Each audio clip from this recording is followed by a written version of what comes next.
Just gone on, so good evening everyone and welcome to this remote meeting of the Inner East Community Committee. My name is Councillor Denise Reagan and I will be chairing today's meeting. The Inner East Community Committee covers the Bermondsey and Richmond Hill, Gipton and Hare Hills and Killingbeck and Seacroft wards, and is a committee where ward councillors have an opportunity to discuss and make decisions about services and priorities for their local area, and also consider funding applications regarding local community projects and youth activities.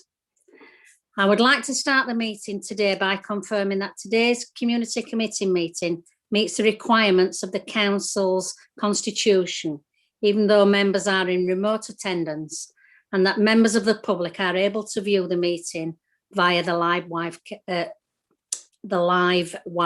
webcasting. As we begin the meeting, could I ask all attendees to mute their microphones unless I invite them to speak? This will avoid any disruption from background noise. Members wishing to ask questions, make comments, should do so by using the raised hand facility. So everybody's got access to that raised hand facility, and then we can see if you want to come in. I'd like to make an appointment of a vice chair in order to avoid any disruptions to the meeting should I lose internet connectivity. I propose we appoint a vice chair who could step in during my absence. So I move Councillor Salma Arif as vice chair and invite another member to second that motion. Yeah, second, Chair. I'll second. Thank you. Thank you. Could I now invite members and officers to introduce themselves and mute your microphone once you've introduced yourself? I'll start with Councillor Graham. Not here. Councillor Khan. Good evening, everyone. Councillor Asghar Khan, representing Bermondsey and Richmond Hill ward. Councillor Salma Arif. Thank you, Chair. Hi, everybody. Councillor Salma Arif, representing Gipton and Hare Hills. Councillor Hussain. Yeah, good evening, everybody. Councillor Arif Hussain from Gipton and Hare Hills. Councillor Maqsood.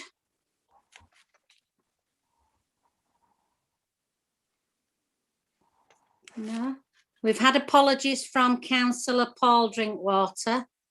Councillor Dye. Good evening, I'm Councillor Katie Dye from Killingbeck and Seacroft. Councillor Jenkins. Good evening, I'm Councillor David Jenkins from Killingbeck and Seacroft. We'll go on to the officers. Ruth. Good evening, everyone. I'm Ruth Tiernan and I'm the Localities Officer for the Inner East Community Committee. Liz. Liz. Good evening, everyone. Yeah, I'm here. Good evening, everyone. It's Liz Jarman, Head of Stronger Communities. Thank you. Natasha. Hello, everyone. I'm Natasha Prosser and Clerk to the Inner East Committee. Grace. Hi, everyone. Grace Young, Engagement Support Officer for the Inner East Community Committee. Right, thank you, everybody, for attending. And we'll now move to the next part of the agenda. And I'll ask Natasha to go through items 2 to 7. Thank you, Chair. So under agenda item number 2, there are no appeals against the refusal of inspection of documents. Under agenda item number 3, there are no items which require the exclusion of the press and public. Agenda item 4, I'm not aware of any late items of business today. Under agenda item 5, please could I ask members to declare any disclosable pecuniary interest? I'll take silence as none. Thank you. Under agenda item 6, I'm aware that Councillor Drinkwater has submitted his apologies for the meeting. Under agenda item number 7, this is where we'd usually have the open forum section of the meeting, but I'm not aware of any written submissions from members of the public today. Lovely. Thank you, Natasha. We'll move on to agenda item 8, which is the minutes of the last formal community committee meeting held on the 14th of January. Do members accept that these minutes are a true and correct record of that meeting? I'll take silence as correct unless otherwise indicated. Are there any matters arising from those minutes? I've got David that wants to come in. Yes, sorry, just to raise on item 55, minute 44, pool estate development, that subsequent to that discussion, we've had discussions with Strata and Keepmoat about green space developments in the area, and there's going to be some work has gone to planning in the last regarding the footpath across the bottom of the estate next to the railway line, and some possible play area facilities which will go out for consultation. So I've sent the link to the officers to perhaps put into the minutes of the meeting if that's possible. Thank you, Councillor Jenkins. Councillor Khan. Thank you, Chair. Page 9, item number 57, domestic violence and abuse update.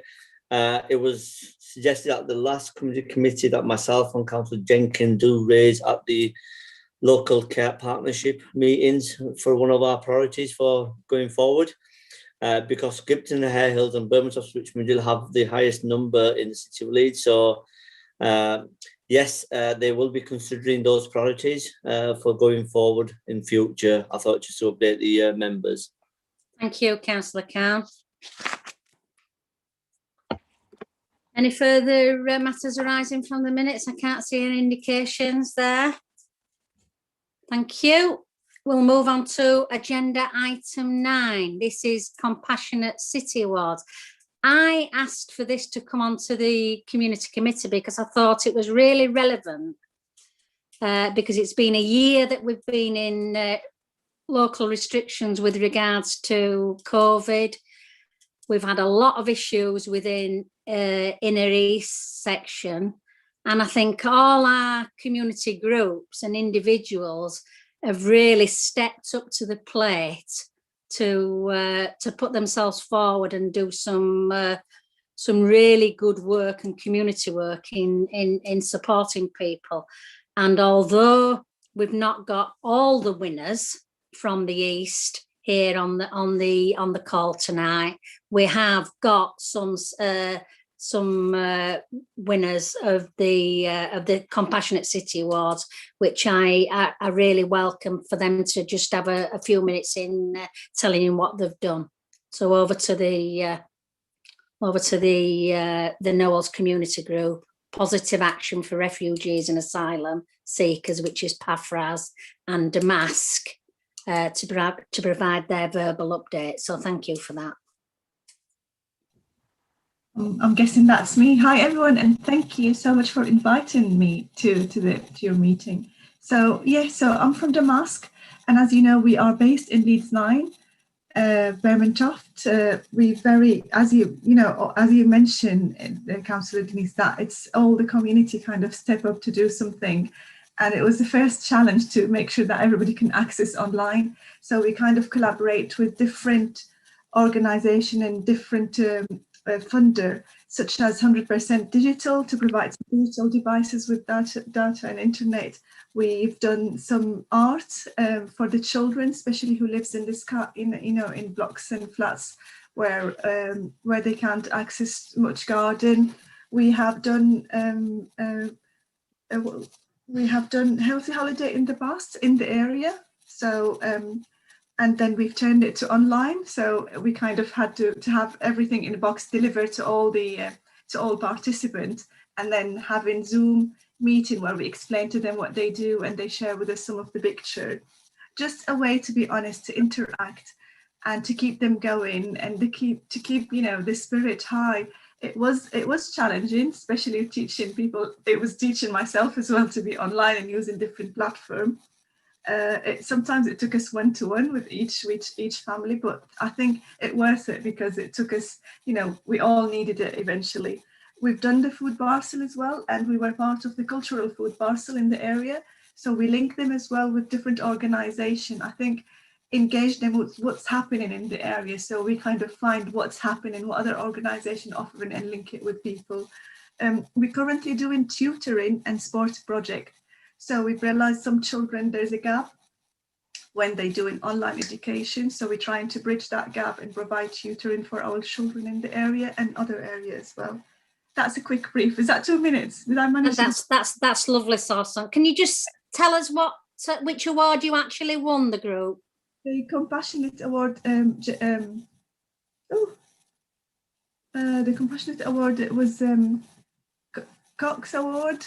Remind me. Oh, yeah, Joe Cox, the Joe Cox Award. That's wonderful. Thank you. Have we got somebody? Have we got somebody from Paphras?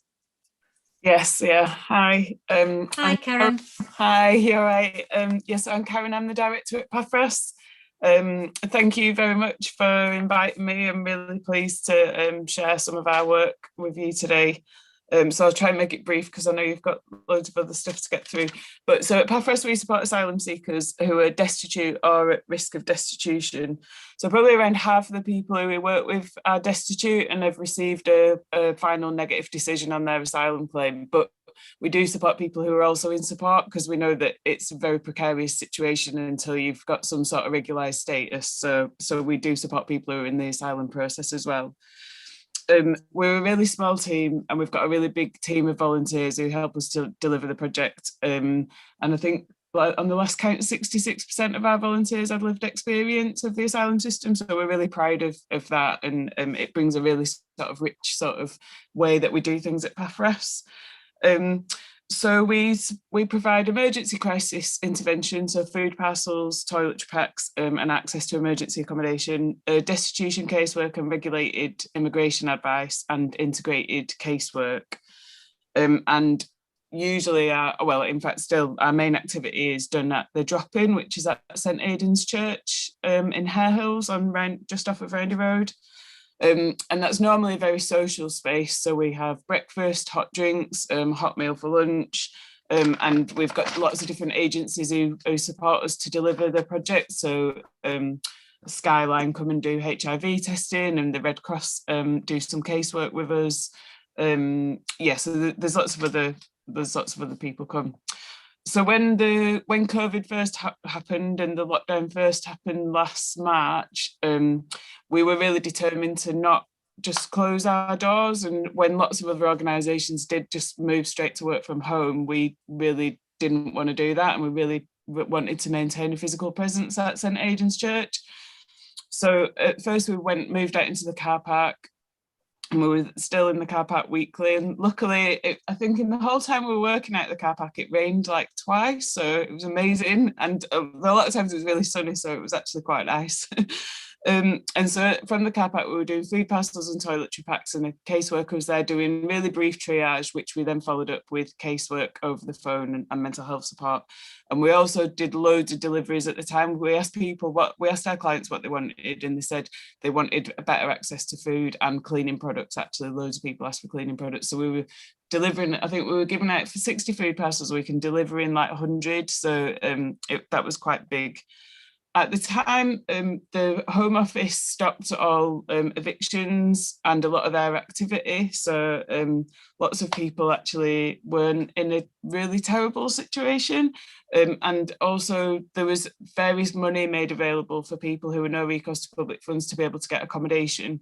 So the third sector was able to tap into some of that money, and we were able to support people into accommodation rather through the third sector or into Home Office support, even when normally people wouldn't be eligible because of COVID. So actually the situation for people for homelessness was okay at the time.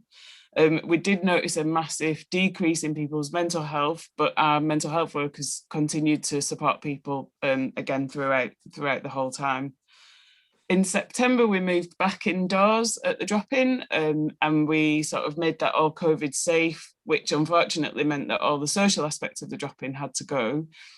So now it's a very functional space. We provide food parcels, toiletry packs, and casework and mental health support, and it's everything socially distanced. We've got lots of perspex screens and hand gel and all that sort of stuff. But again, like, we are very accessible for people who might not have a mobile phone to contact someone, certainly won't have loads of data to get into meetings and stuff. So we're currently giving out 60 food parcels a week and around 60 toiletry packs a month. And then we see around 30 people a week for casework. Usually we're seeing between 2 to 6 new people a week. So there's new people definitely coming through. And again, like I say, just being so accessible is very important to us. The Home Office have still halted all their evictions, so people are not being evicted into homelessness at the moment, but we know that that's going to come, and I suppose that's one of the things that we're really worried about, and a really big challenge that's going to come for the city, I think, really, in the next few months. The funding that has been made available for the emergency housing for people who've got no recourse to public funds, it's quite precarious. We don't really know what's going on with that. And I guess because we're on the front line and people come to us when they need help, it's quite a difficult situation for our caseworkers when there isn't anyone to refer to, or there isn't anyone to refer to. So I suppose although lots of people are kind of happy that we're moving out of lockdowns now, for us the challenges are certainly to come, and yeah, that's great stuff, Karen. What award did you actually win? We won the Charity of the Year. So two really good awards for the Inner East. I know that there was many more, but they're not here. The Knowles got highly commended. Our East Leeds Rugby Club, Malcolm, got the Unsung Hero Award for 40 years of work. So we did within Inner East, we did really well with the community awards. So I was really chuffed to invite you all to come and speak. So Salma, I've got you that want to raise an issue on this point. Yeah, thank you, Chair. Just a big thank you, really, for you, Chair, as well, for bringing Sorsen and Karen in front of us today. I think it's often, you've been doing some fantastic work, and it's been a very difficult year for us all, but the support that you've shown as well in terms of everything that you've been doing has been phenomenal, and you've been a lifeline for many people. And it's just a big thank you from my point as an elected member. I'm sure all of my colleagues will feel the same as well, to say, the work you've done has been invaluable, and obviously here to support you in the future, as we have been. But Chair, thank you to you for bringing this on the agenda, to acknowledge all the great work that the amazing organisations are doing within the East. So thank you. Thank you. Councillor Jenkins? Yeah, I'd like to echo what Councillor Ali. We've lost you, David. You've frozen. Said, and are we frozen? You did freeze for a bit, yeah. It's quite warm in here. Put me off then. So I'm amazed with the amount of work that PAFRAS does. And my former life in the CAB manager, I use PAFRAS a lot and in a positive way. But what was interesting today is the report of the number of rough sleepers in the country is sort of underestimated by about 4 times, I think. And so it's an enormous problem that I think the city and the whole country has got to face post-COVID. And yeah, so it's, I really sympathise with the problems that you face, and I think there's anything we can do to help. Do let us know. Thank you. Thank you. I can't see any other indications, so just a big thank you from the whole of the committee for the work that you do, and all the other organisations that work helplessly in Bermondsey and Richmond Hill and Killinbeck and Seacroft, and Gibson and Hales. It's a really difficult area to work in, with a lot of need, and our thanks go out to you for, as I say, stepping up to the plate and doing a little bit more than was when necessary. So thank you for that. You're welcome to stay on the call, but obviously if you want to leave, that's fine. Councillor Reagan. I'm going to leave, but thank you very much for having me. Thank you, Karen. So I was just going to say, Councillor Reagan, I think Donna's here as well from the Knowles community group. Oh, she got back in. She's here, yeah. Well, she was here. I Don can't actually see her now, but she's with us. Donna from the Knowles group.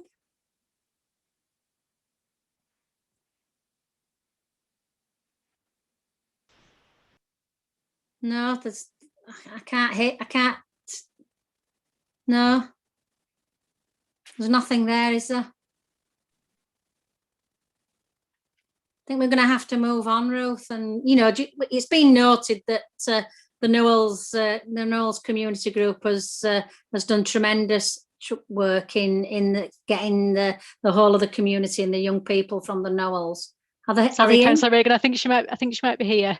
Right. Are you with us, Donna?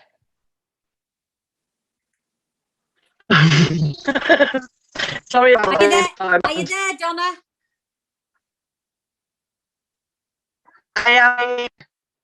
Right, Donna, do you just want to say a little bit about your group and about what award you won at the Community Compassionate City Awards?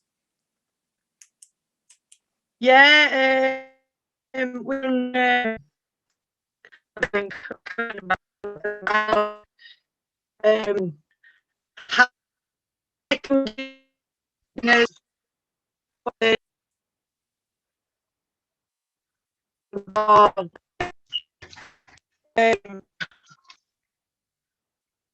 basically, we're a community group. Can you not hear me? No, you keep dipping in and out, Donna. Sorry. It's all right. Because my grandson's playing up in the background. Is he really? Well, you're doing a grand job then. Sorry. I was just saying that you'd won one of those awards, haven't you? And you and your colleagues have worked tirelessly, haven't you, in Knowles, in getting that group together and supporting it. And we look forward to you opening the Knowle Mount Community Centre and doing a lot more positive work from there. So well done, Donna. I think we're going to have to move on, aren't we? It just shows the issue of internet access as being quite important, doesn't it? It does, David. Yeah, and it's yeah. With a Labour government, we'd have had much better. Oh, I can't possibly say.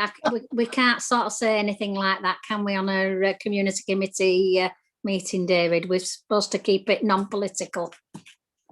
So yeah, moving on then. So thank you for that. Has anybody else got any comments on that particular one? I can't see anybody wanting to come in. So we'll move to agenda item 10, and that's connecting Leeds transport strategy. And we've got Finn Campbell, who's the officer. So welcome, Finn.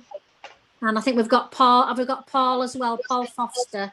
So do you two want to talk to this this report, and then I'll ask for questions afterwards. Thank you. Will do, Chair. Thank you very much. Yeah, so we've just got a short presentation. Promise it is short. Just to run through the strategy that we took to December's executive board and was approved as a draft strategy to go out and consult with the city. And so that's why we're here. We've been doing a number of events, some webinars, etc., that people can view online.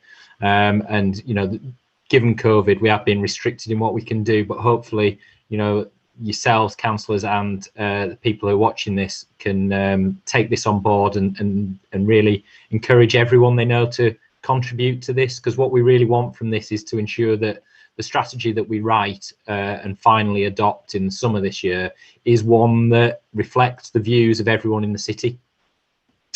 So the draft strategy has a vision of a city where you don't need a car, and that's very much built on the premise that everyone has an affordable, low carbon, healthy choice in how they travel around the city for every journey they need to make. And I really stress that point around everyone and every journey that they need to make. Too often we've previously in the past probably focused on particularly maybe commuting traffic or the areas where there is the most congestion or areas where there's the most demand. But really with this strategy, we've sort of changed tack on that. And what we want to do is make sure that it's very inclusive and ensure that it caters for everyone in the city and all their needs, and try and find transport solutions that can deliver on our objectives that we have, that are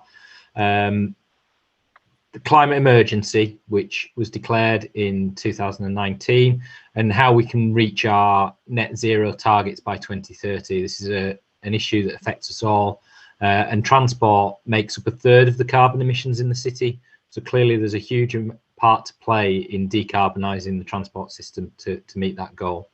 In terms of inclusive growth, it's very much about making sure that people can access the education, leisure, employment, health facilities and services that they need in the city, wherever they may be, wherever they start their journey, and wherever those facilities and things that they need to get to are. But also it's about making a much more efficient transport system, which saves time and therefore money for everyone. And by doing that, hopefully we can bring down the cost of travel for each individual in the city. Also, health and well-being, clearly hugely important to us, and walking and cycling, for instance, can have a real positive effect, building that into our everyday lives on both our physical and mental health. But we also have to really work on reducing the impact transport has on our health in terms of reducing air pollution and road danger.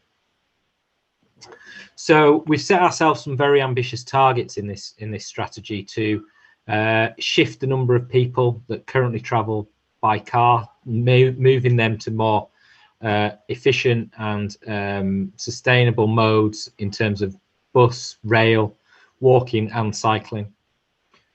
Reducing in a way sometimes the amount of distance that we have to travel, or the number of journeys that we do as well, by working with partners and other services across the council around where those facilities are that people need to get to.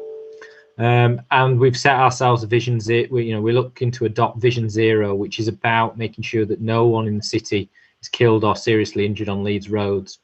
Now, this is a really challenging target, and in 2019 there were unfortunately 350 of those types of injuries on the roads in Leeds, and so we have got to work really hard with the police and other partners to deliver the education, the enforcement and change the road design to meet those aspirations. And it has been done elsewhere. Oslo in Norway have achieved this, and while Leeds isn't Norway, it isn't Oslo, and we know that, but it's not, it's definitely something we should aspire to and work towards. Okay, Finn, the next slide. So I think just a little bit on that carbon and climate emergency challenge. I think when developing this strategy, we've realised that if we just carried on as we were, we'd be nowhere near. We'd only get about a 17% reduction. If we implement the things that we've proposed in this strategy, we get the funding and from central government and the powers that we need to deliver this strategy, we can probably get to about 43%, maybe 50% if the effects of home working post-COVID materialise. But that still leaves us with a huge gap in tackling that challenge. So what we've proposed in the strategy, and we want people's views on, are what other measures should we take and should we consider to reduce that gap and improve further that transport system for everyone. So we've put things like a workplace parking levy, charging businesses for the parking spaces that they have in the city, a low carbon zone which would target those most polluting vehicles, or the vehicles that had highest carbon emissions, charge them for the use of the highways. And then how would we utilise any of that funding? How could we fund public transport differently? Should we put more funding into reducing fares or building more bus lanes, more infrastructure, more cycle lanes, etc.? How do we do that? And what should we look at in terms of shared ownership models of vehicles as well, which is a really important way of reducing the amount or inefficient transport system that we have at the moment. Okay, Finn. So the strategy has 6 big moves, and I think in the papers that we circulated, there's a lot more detail on these themes and the things that we're proposing to do, the aspirations around each of those. But I think especially for Inner East, I think I want to focus just on the creating healthier street space and communities and the enhancing public transport elements of the strategy, which I think are really, really important in your area. So the healthiest spaces, streets and communities, that's very much about investing at the very local level, looking at everyone's streets and seeing if they're fit for purpose. Can people walk, cycle, use wheelchairs, push chairs, mobility scooters, and can they, you know, how is that environment conducive for people to walk around their neighbourhood, be active within the neighbourhood, and also then leading to the district centres and how they function and making them more community focused and less dominated by through traffic, for instance. We're also looking, as I say, enhancing public transport, and I've been to you know, we've now, I think this is the 9th community committee we've been to, and every time we go to community groups or community committees, we hear about how the bus is not doing everything that you want it to do. And so this strategy sets out how we need to invest as the highway authority, maybe in things like more bus lanes, giving the buses a chance to get through and making them more attractive for people to use. That in turn could be matched by investment by the bus operators. So you may have seen the new green buses in the city. We've spent, or currently spending, about 150 million on measures to make the buses work better and faster in the city in terms of the roads.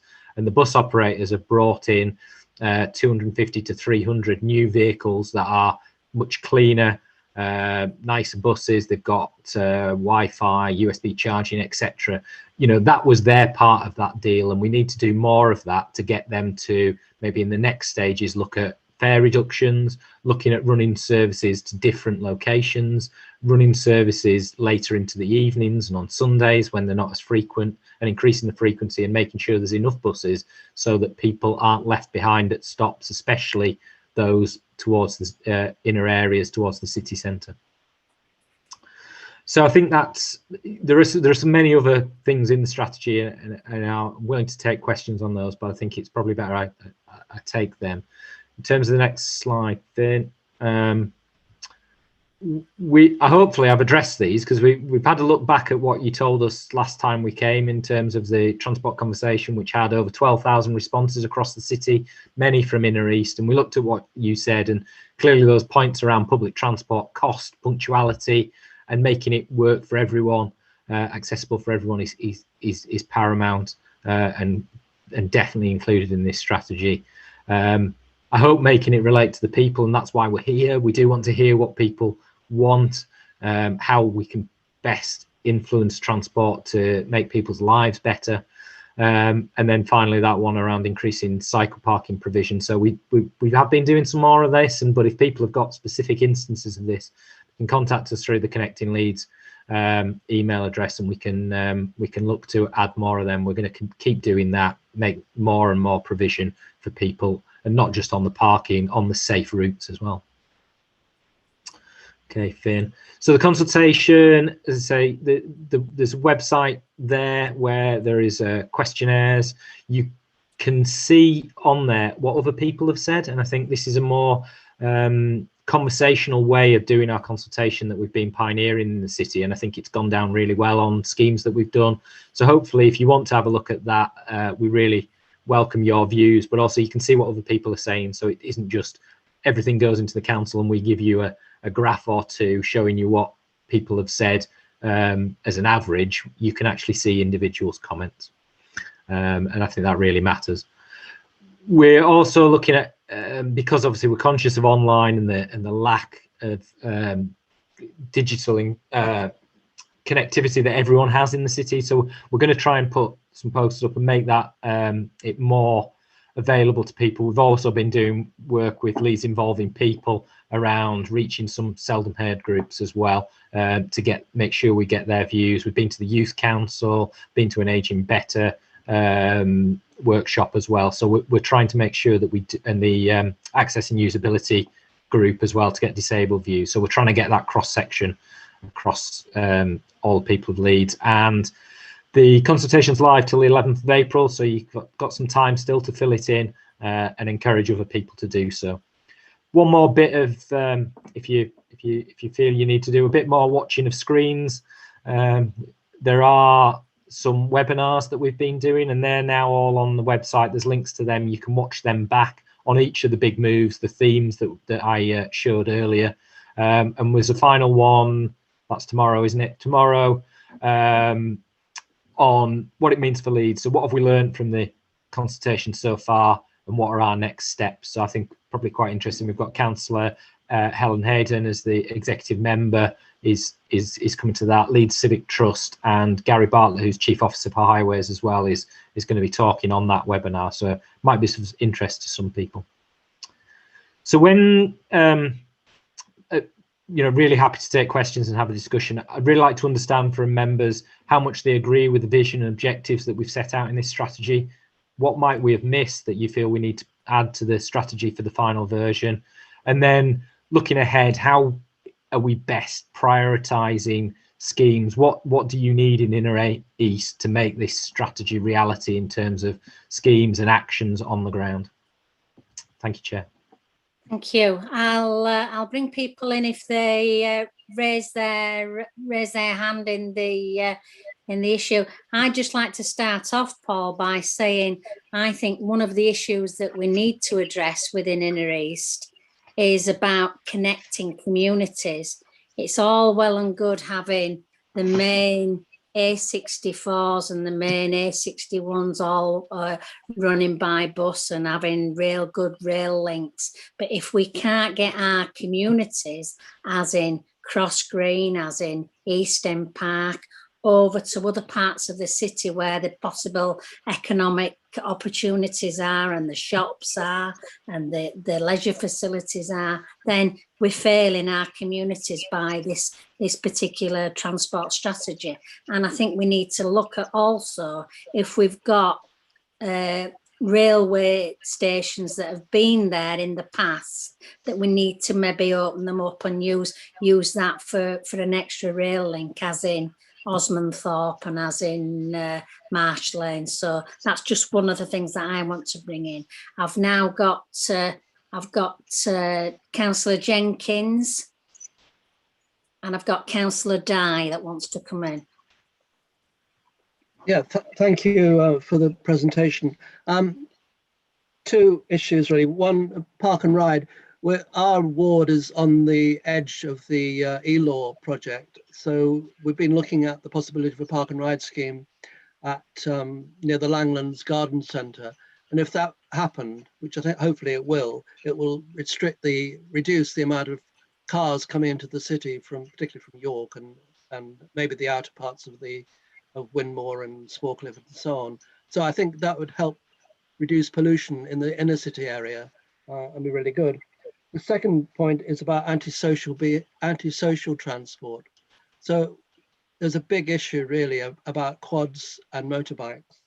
And I think as part of the transport strategy, we need to include that as a target.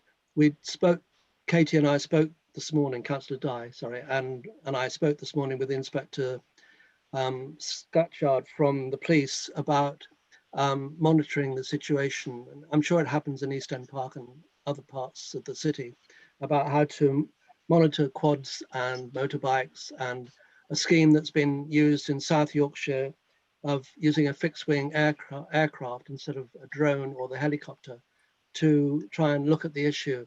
So we're trying to look at measures with Safer Cities to tackle quads really and unlicensed motorbikes. Okay. Katie, and then I've got Salma, and then you can answer those questions, Paul. Hiya, thank you ever so much for the presentation. I think this is absolutely vital. It's got to be the top thing that we need to be looking at as a city, really. Obviously, climate change is the top agenda item for all of us, I think. But the inclusive growth strategy is really important too. You asked about whether you'd got it right in terms of the things that you were looking at, and I think you're absolutely spot on. I do. I don't think there's anything that isn't on there that should be. As always, the devil's in the detail, and it'll be making these things into actions rather than aspirations that means that it's effective or not. In terms of some feedback from our ward, one of the things that is an issue for us is parking. So we've got lots of roads in Killinbeck and Seacroft that were built with a driveway for one car, and they now have families living in them with 2 or even more cars. So there's a lot of on-street parking, there's a lot of parking that's on pavements, and in terms of the Healthier Streets initiative, then clearly that makes a big difference if people are trying to walk safely or to get around on mobility scooters or whatever on pavement. So parking, I don't know how you solve it, it's a really difficult one, and it's also particularly difficult at certain occasions like drop-off times at school when streets can be absolutely packed with cars. So I know the School Streets initiative is looking at that, and I just think that's something that will be really, really important. Tackling parking and tackling families that have lots and lots of cars. I won't go on for ages about the buses. I just wrote on my notes, buses awful, but they are.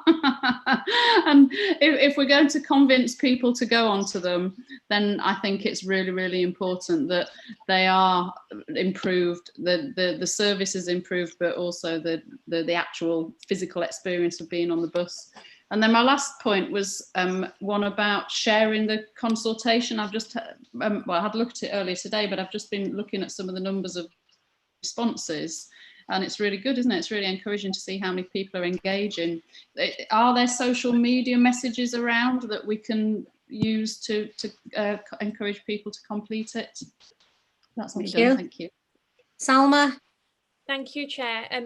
Paul, yeah, thank you for the presentation. Just a couple of questions from my point of view. Inner East has got quite a few residents that perhaps English isn't their first language.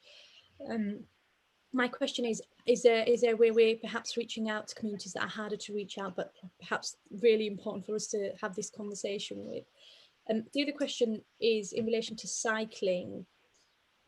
I mean, we need to be out in public transport and cycle and walk, but actually in parts of our wards, the poverty means some families just can't even afford to buy a bike for their children, and actually we need to create ways for families to get on bikes and go and explore, you know, local parks and various things. And there's got to be a conversation in relation to the link between transport and health as well. And I'm quite new into my role, and that's something obviously I'll push on my agenda.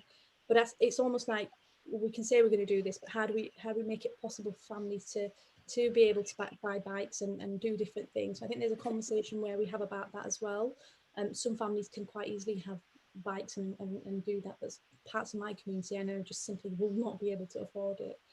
So yeah, communication in terms of how we reach perhaps communities that might not naturally go on webinars, and also how do we make it affordable for our families to use bikes and those good things. Paul, just before you answer those, I've just got Councillor Khan that's raising his hand to ask a question. Thank you, Chair. Just briefly, a lot's been covered, Paul, and thank you for your presentation, Paul. My question is just on the A64 York Road. We've got subways that is costing a lot of money, and they're not safe and they're not fit for purpose at the moment. And people don't tend to use those subways because what's going on, antisocial behaviour, fly tipping, drains getting blocked as well. So that's one. And also just to touch on the parking around multi-storey blocks. When those blocks were built, they weren't built for those cars.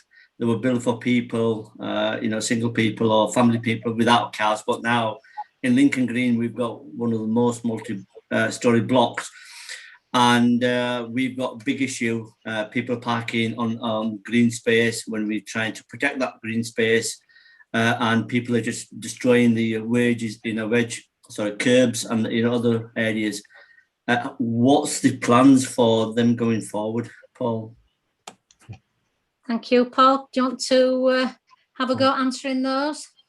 Okay, so I think I noted down your comment, Chair, around connectivity, and I think it's something that we do want to do in strategies. Look at well, the technical term demand responsive transport, but it's like a flexi bus. It's a mini bus that essentially people ring up for or use an app to contact, and it picks them up and takes them along. But on its way, it'll know as well that someone else wanted to go from there to the place, and it picks a few people up, etc. And I think that's the opportunity that we've got with the, with the much better digital and technology in terms of our communications. We can run services like that we used to try, but we never used to get enough people on them to make them viable, and we ended up funding them forever and ever, and then eventually dropping them because we didn't have the budget to keep them going. So, but hopefully we've got a trial of this starting in sort of outer East Leeds and maybe around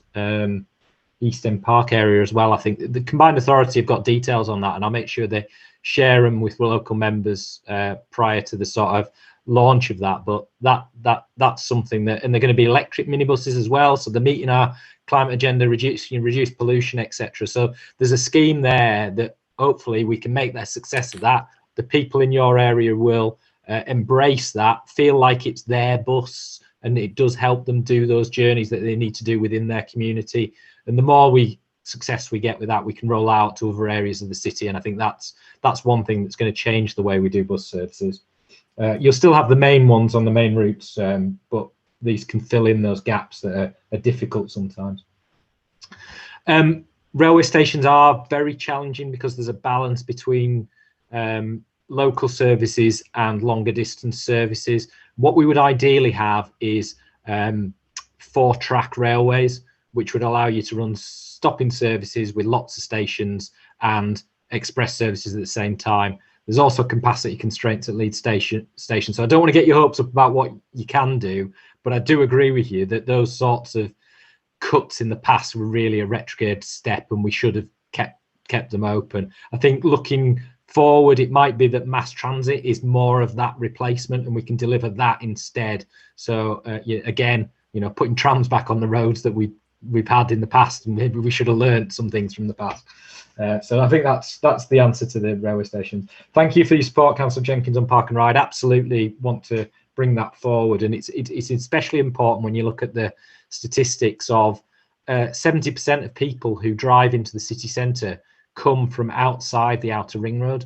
So they're all driving through your communities to get there, and we need to intercept them at the boundary using Park and Ride and rail, etc., so that those long distance journeys aren't affecting the communities in between.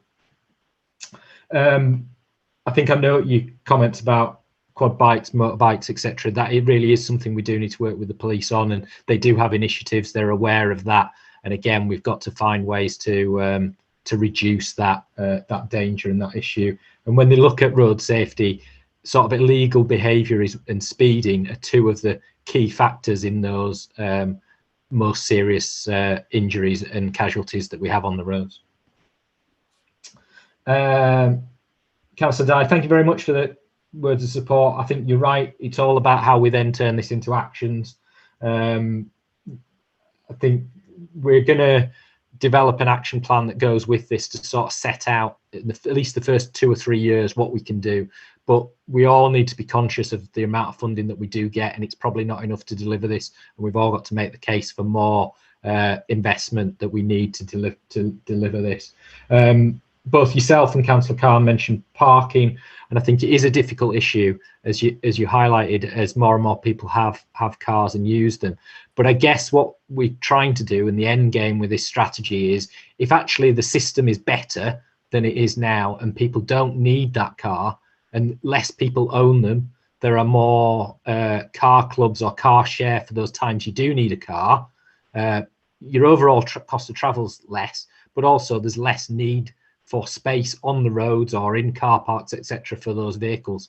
A startling fact is that most cars are only used less than 5% of the time. So 95% of the time it's just sitting somewhere parked. And also, even in the peak time when the most cars are used, it's only 14% of all cars are actually being used at any one time. So we can surely make a more efficient system. I think I'm there. So, Councillor Arif, I think there's probably a number of schemes that, and again, it's not just about what we build, is it? We've got to make sure that we do those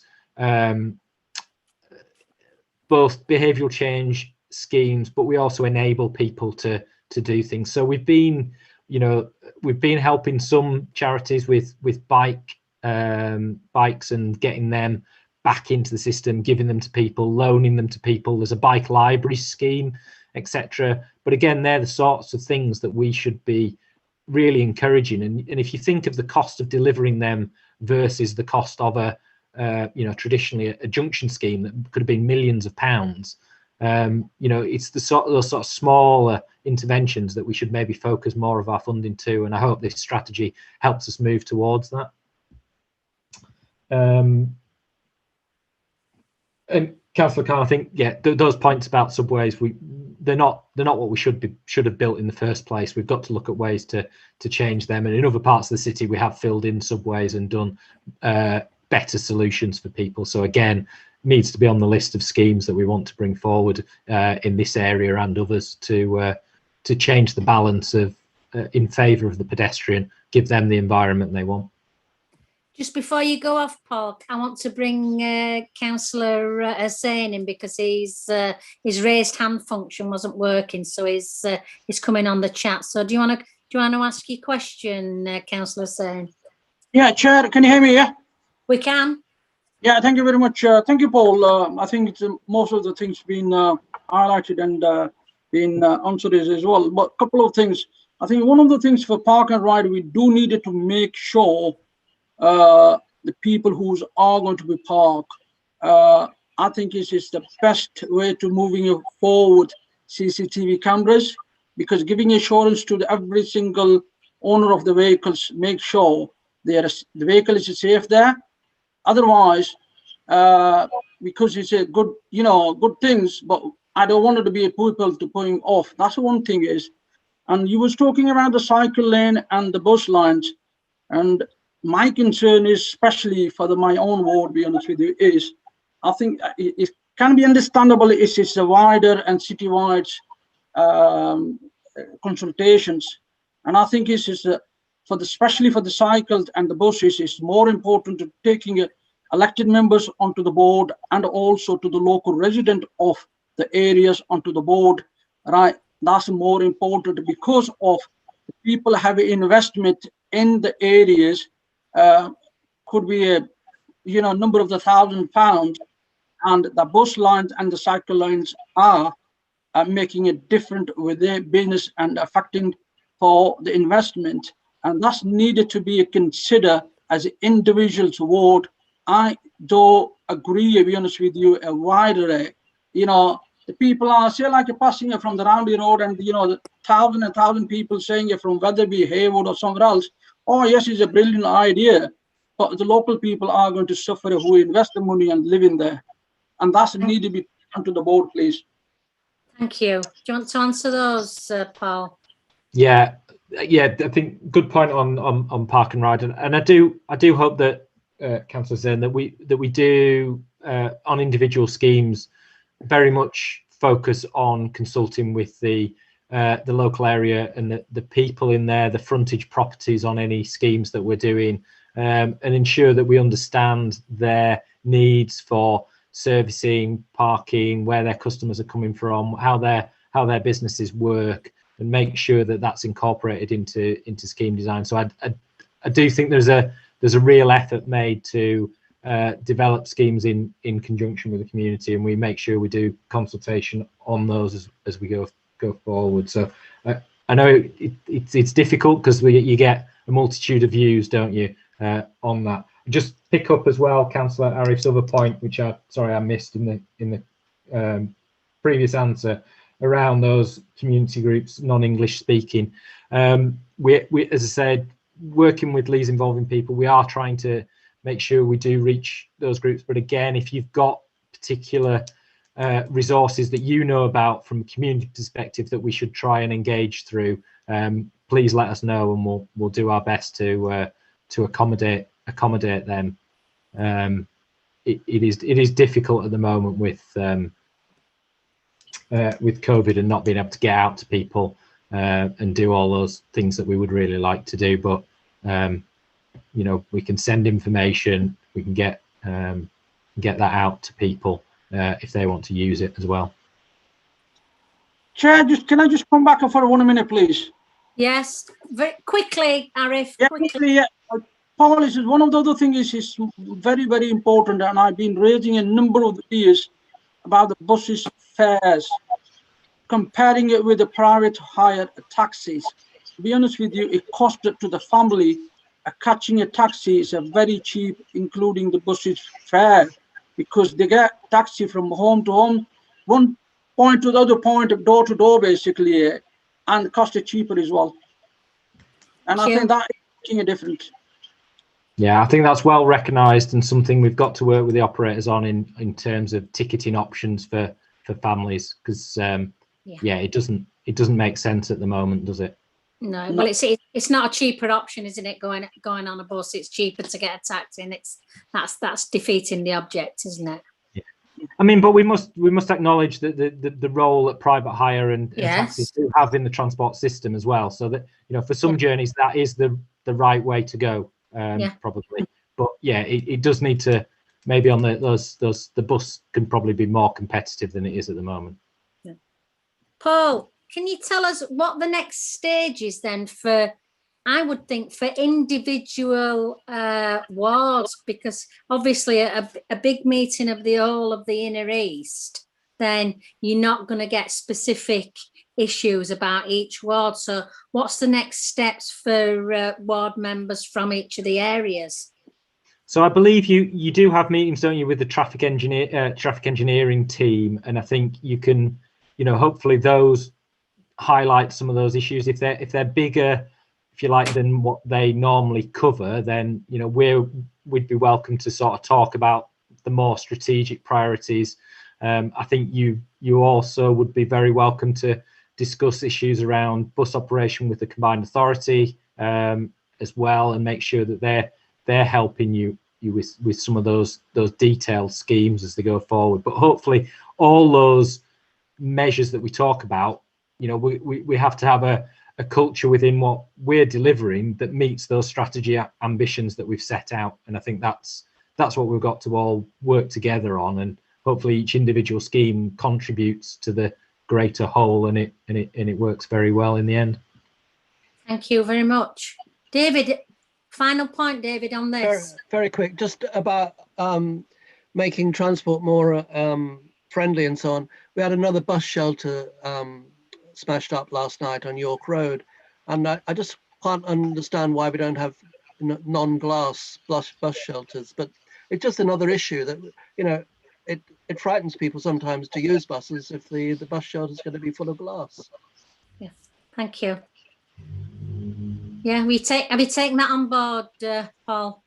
Yeah. Yeah, thank you. Well, you're welcome to stay to the rest of the meeting, but obviously you're very busy, and thank you for attending this evening. Thank you, Chair. Thank you. We'll move on to agenda item 11, which is the update report. Ruth, can I ask you to present this, please? Thank you, Councillor Reagan. So in terms of the area update report, that starts on page 29 of your agenda pack. And the chair's asked me to take the area update report as read unless members have any specific questions about that report, in which case I'll move on to the finance report, which starts on page 65. And this report details wellbeing, revenue, capital, community infrastructure levy and youth activity fund position for the 2020-21 financial year. So paragraphs 17 to 19, which are on page 67, provide a summary of the revenue allocation to date.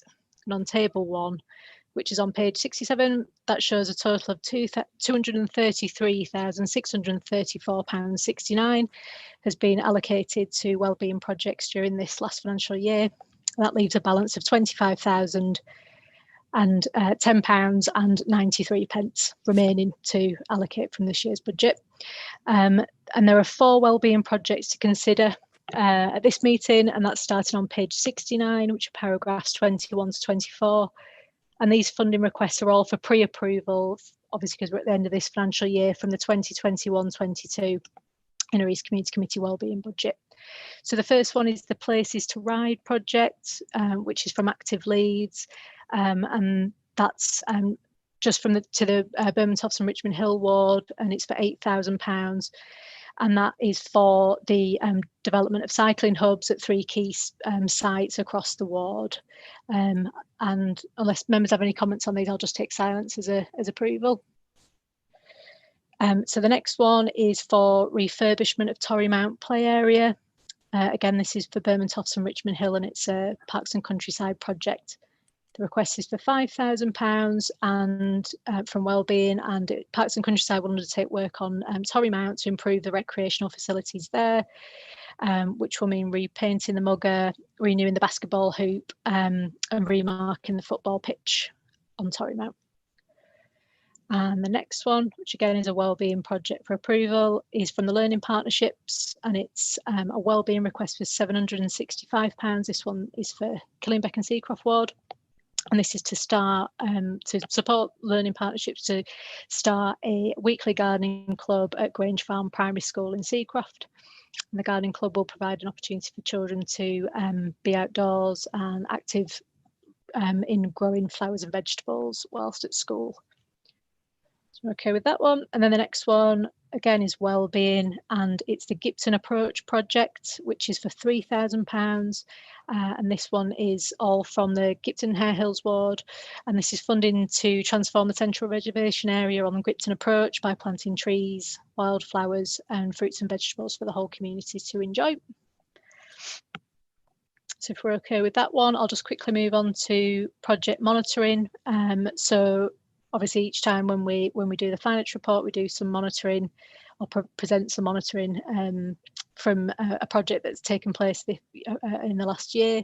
So on paragraph 25, which starts on page 70, that features a project that's taken place, which has been funded by the Inner East Community Committee. This was from Birmingham and Richmond Hill and Killingbeck and Seacroft wards, and it was the Tribe who were funded to deliver their weekly youth group and the I Am Me project.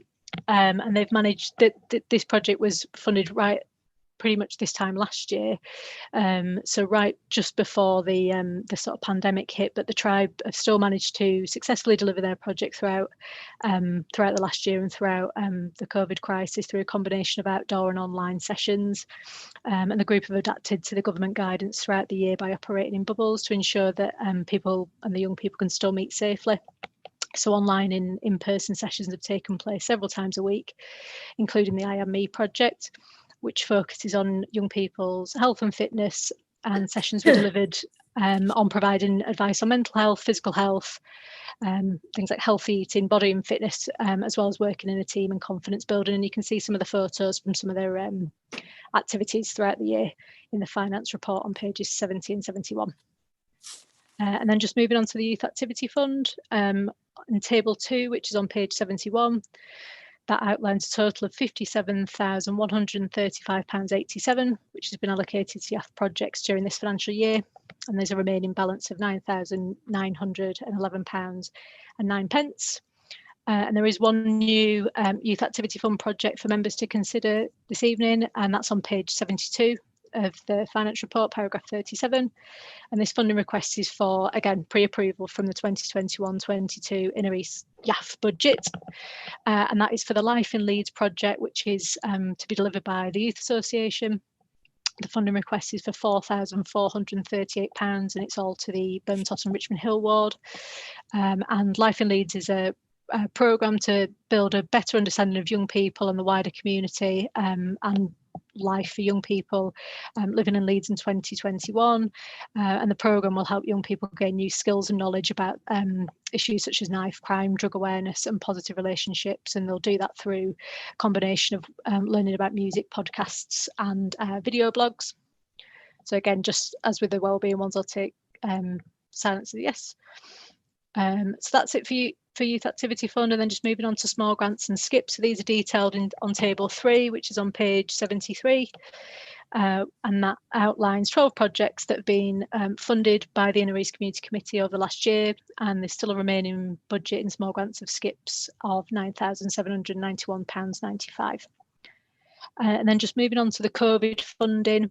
So this obviously has been split into two sections because there was some additional funding provided towards the end of this financial year. So the first table, table 4, relates to the wellbeing ring fence that was ring fenced from members' wellbeing allocation earlier in the year.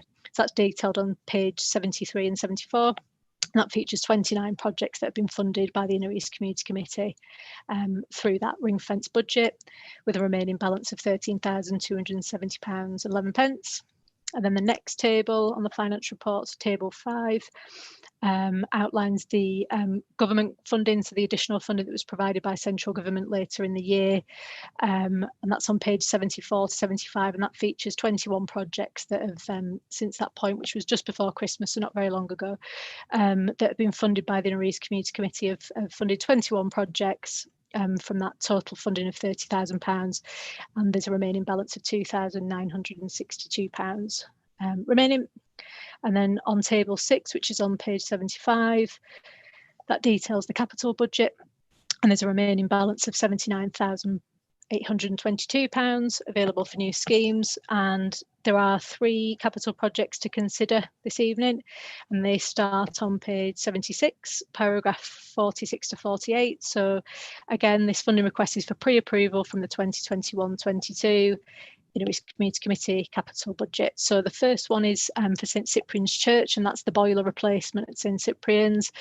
And this one, the total project cost, or the total cost to replace the boiler, is £5,803.20. Members will remember that that one's split between Bermondsey and Richmond Hill and Gipton Hare Hill 70/30. So the request is £4,062.24 from Bermondsey and Richmond Hill, and £1,740.76 from Gipton Hare Hills. Okay with that one. And then the next one is the Ashton Park fencing installation. This is for Gipton Hare Hills ward, and that's £10,800 to supply and install new fencing in Ashton Park, which will form part of wider improvements to improve the recreational space at Ashton Park. And then the next one is for the Community Voices equipment project, which is Fever FM. This is actually a split application between capital and wellbeing based on the equipment and software that's needed. So the request is £3,000 from capital to fund the replacement of the keyboard and different kind of recording equipment for the radio station, and then £1,000 from wellbeing, which would fund an upgrade of the software for the radio station so that they can continue to deliver their programme of delivery at the centre. So we're okay with that one. And then on table 7, which is on page 77, that outlines the community infrastructure levy. So there's a balance of £84,051.06 remaining for new schemes, and there has been a new SIL injection to report since the last committee meeting, which is of £9,469 in total, and that has been split equally across the 3 wards, as is always the case. So each ward has received a new injection of £3,148.23. And in terms of SIL, there is one new SIL application to consider, and that starts on page 77, paragraph 51. And this funding request again is from the 2021-22 Inner East Community Committee SIL budget, and that's for the sports hall refurbishment at Leeds Islamic Centre. So it's a Gipton Hare Hills project, and the request is for £3,213, and the grant will be used to refurbish the existing community sports hall floor, which has been used for 25 years and is in need of an upgrade. So it's going to be upgraded through the funding. And if we're okay with that one, that's the last one for me, Chair, in terms of the finance report, unless members have any questions. Do any members have any questions on the finance report? Want to raise your hand if you do? I can't see anybody. I just want to make a remark on that I think all the wards have spent really well this year with regards to using their COVID allocations and making sure that the money's been put in the right way to support the community. David, I've got you that want to come in. Councillor Jenkins. Yes. Can we go back to the previous item about the Inner Which East page, report? David? Which page? I don't know. So it's item 58. Item 58. Page 13. Page 13. Well, that's on the previous, on the report. On the 30, page 13 is the minutes. Of the update report. The update report. So it's page 41 in your pack. Is that Is it? right? And which item is it, David? I lost it What now. number? Which number paragraph? 38, I think. Not on page 13. It's 58. Is it Maybe. Green Guardians? Yes. Green That's it. Guardians is number 58. Okay. On It's page hard. 13, page 41. Okay. Sorry about that. Okay, All right. so I just want to push the share the idea of the Green Guardians, which is a scheme that comes from Wortley. I think the Housing Advisory Panel in Wortley funded it, and it's to fund groundworks to undertake with volunteers, I think, post-COVID maybe, to help people with their vulnerable people with their gardens. So largely council tenants, and that would obviously affect all our wards. But I think it's a new scheme in Inner East, and we're starting it in April and hope to do about 30 gardens over the summer, and really make an impact on people's lives, you know, and for those who can't do it themselves. Lovely. Do you want to pass that information to us, David, via the ward members, and then we can have a look at that? Okay, through the Housing If Advisory it's Panel. relevant for each of our wards. So I would just recommend it for the Housing Advisory Panels to look at. And the second thing I'd like to mention is the Seacroft Wombles, which is about litter picking and litter-free Leeds. So the Seacroft Wombles was started in January, and they've got 160 members now across our ward, and it spreads out all over. And they're picking up bags and bags of litter, historic litter, I think, a lot of the time. And it's making a real impact, I think, on people's lives and giving them something to do when you go out for a walk in the fresh air, in small COVID-related numbers and so on. But it gives you something to do, and it's very cheap to supply people with bags and litter pickers and so on. And thirdly, finally, from me, Katie and I had a meeting with Ellie Rogers from the Gate Travellers Project, and she's the new chief executive, and she's really wants to work with local people. And can I ask that maybe we could invite her to our next Inner East meeting to discuss their work, really, because it's something that affects us all at different times, mainly in the summer. But we're trying to do some education work around travellers and the gypsy population. Lovely. On your point about the second point about litter picking, the cleaner neighbourhoods teams are well within COVID legislation and practice in providing purple bags, and that they will give these out, and any individual or litter picking groups that want to use them and put them outside of the litter bins, and they will be picked up. They cannot, and Leeds City Council cannot support passing on litter picking and high-vis vests at the moment, because it's outside of the government legislation in regards to the restrictions. So just to bear that in mind, David, that we are working as a council with litter-free Leeds and supplying those purple bags, but we're not supporting, and we can't support offering litter pickers and high-vis vests at the moment, and actually promoting litter picking groups, because it's outside of the restrictions. Councillor Khan. Yeah, thank you, Chair. Just to go back to the Inner East Community Committee update report regarding local What page, Councillor Khan? 33 page in the booklet, local care partnerships. Lovely. Yeah. Yeah. 24. Yeah. That's right. Yeah. Okay. At the last LCP meeting, it was suggested that they will be selecting some priorities for next 2 years. And what I suggested at that meeting, myself and Councillor Jenkins, is we'll go back to the Inner East Community Committee and ask the other members what would they like to see the priorities. One of the priorities can be DVA, domestic violence abuse, and we need 2 more of the priorities: inequality issues that's happening in the world that you want to see. The LCP local care partnerships concentrating for next 2 years in those wards. What's the biggest health issues you think that is facing your wards?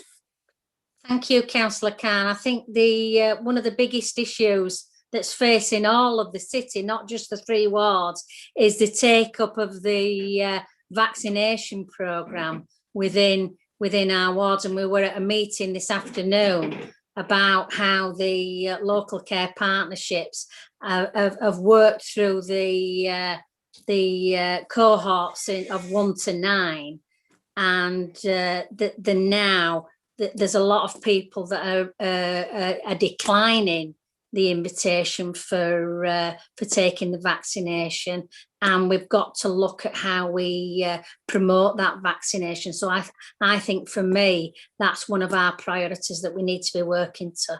I don't know, do you want to open this up to anybody else to come in? Salma? Yeah, Chair, thank you for that. You're absolutely right. The vaccination is absolutely key in terms of us moving on as a city as well. And whilst we know that the gap has started to narrow, there's a lot of work to be done in the communities. And Chair, as we move sort of down the cohorts, there are going to be additional barriers, particularly as we get to the younger generation. And in terms of the conversation we need to have is going to have to be different. Just something for me to say to members here is, I don't know if you're aware, but we have our first Leeds vaccination clinic that opened last Wednesday at Bilal Centre in the East. And I think we were expecting 40 people to come and get the vaccinations that afternoon, and 150 people got vaccinated. So what that tells you is that we need to go into our communities, and that's got to be key. I actually had somebody email me on Facebook to say, I've got a young child, I've been asked to go to my GP, but actually it's easy for me to walk down to Bilal Centre. So that's something obviously I'm aware of. We've also got the 2 roving buses that are starting next week, and I think the first place they're going into is Beeston as well. So I think there's going to be the constant dialogue that we're going to have with our communities. And I think as time has going on, it's getting better, but 100% I agree with you, Chair.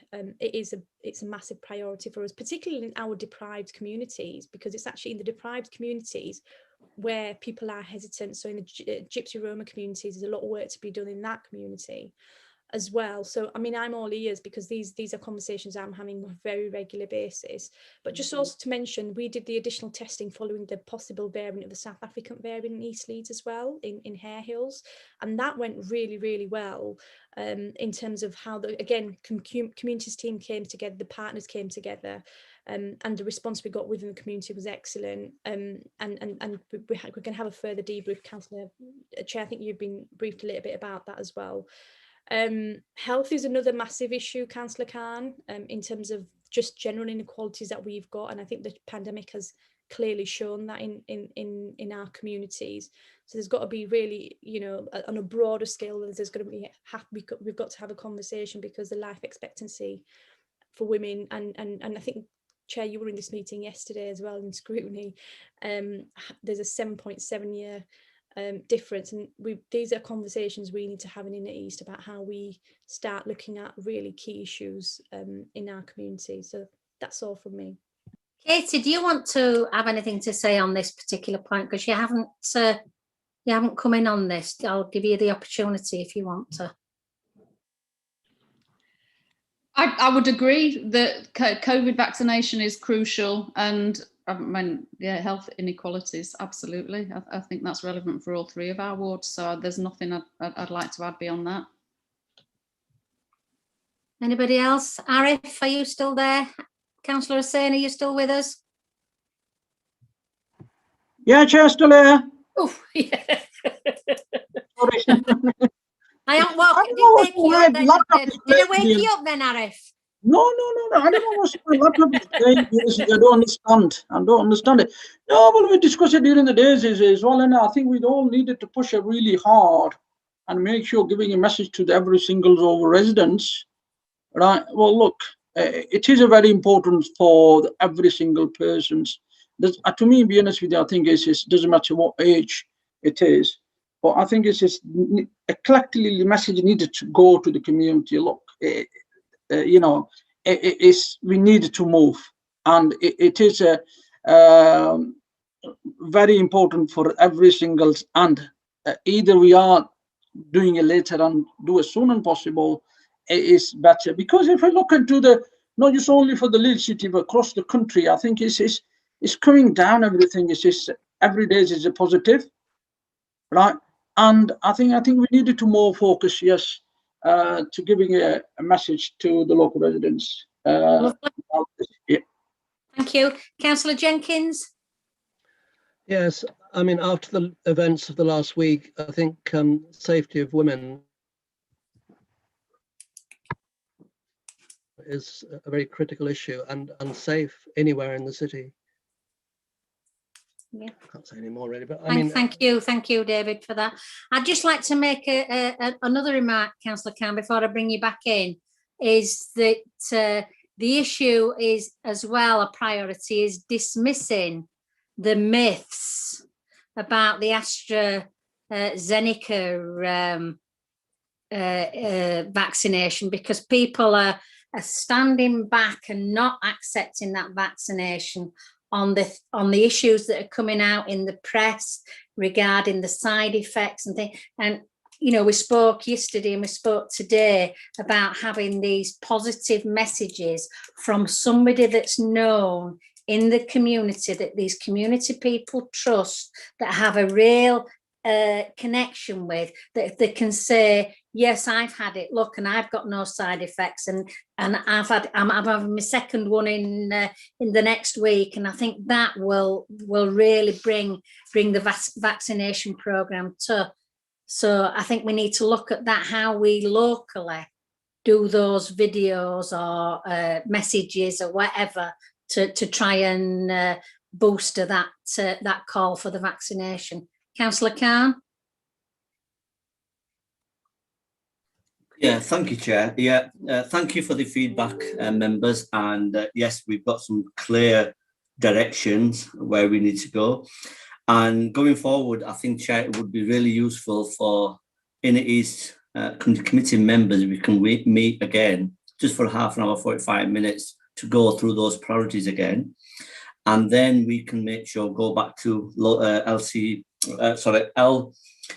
LCPs and say, this is the priorities we've discussed and those priorities we need to see going forward for our board, especially the health inequalities that's taking place in the East area. So I think if Ruth or somebody can set up a meeting with all the elected members again, just for half an hour, 45 minutes to go through these priorities again, and then we can make sure we share those priorities with the LCPs. Lovely. Can I leave that to yourself, Liz and Ruth, to try and organise that, so we've got a clear focus on where we're going? Yes, yeah. Councillor, I'll coordinate that, no problem. Lovely, that's smashing. And I think working very closely with Councillor Arif, that's now got the new position in public health, I think that holds us in good stead, that we'll be moving forward within East Leeds. Moving on to agenda item 13, can I ask Natasha to present this item, please? Yes, thank you, Chair. So agenda item 13 sets out the report of the City Solicitor seeking members' consideration of agreeing for community committee business meetings for the 2021-22 municipal year.